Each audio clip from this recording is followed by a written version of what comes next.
Sahabat Kompas.com, pemerintah memprediksi puncak gelombang varian Omikron di Indonesia terjadi pada pertengahan Februari hingga awal Maret 2022.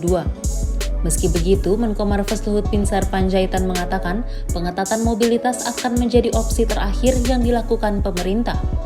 Meski kasus positif COVID-19 terus bertambah, menurutnya pemerintah akan melakukan berbagai langkah mitigasi lainnya, seperti penegakan protokol kesehatan dan akselerasi vaksinasi COVID-19.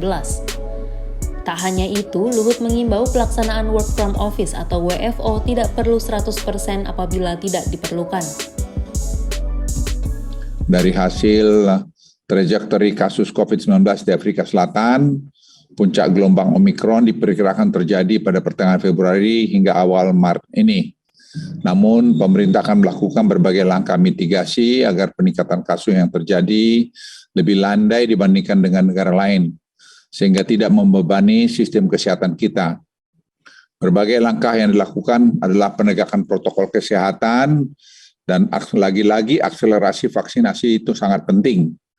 Dan pengetatan mobilitas akan kita menjadikan opsi terakhir untuk dilakukan. Tapi kami menghimbau kalau di kantor tidak perlu 100%, ya tidak usah 100% yang hadir. Jadi diatur saja, melihat situasinya apakah dibikin 75% untuk 2 minggu ke depan. Itu saya kira bisa dilakukan asesmen oleh kantor masing-masing. Sementara itu, Menko Perekonomian Airlangga Hartarto menjelaskan terjadi tren kenaikan kasus varian Omikron transmisi lokal di Indonesia per 15 Januari 2022.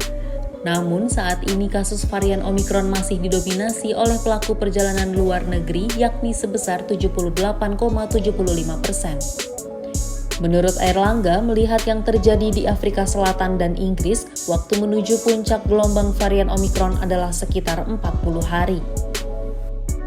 Masyarakat perlu bersiap-siap dan juga perlu terus menjaga protokol, dan karena puncak dari kasus ini diperkirakan masih akan terus berbasis berbagai negara dalam 40 hari ke depan.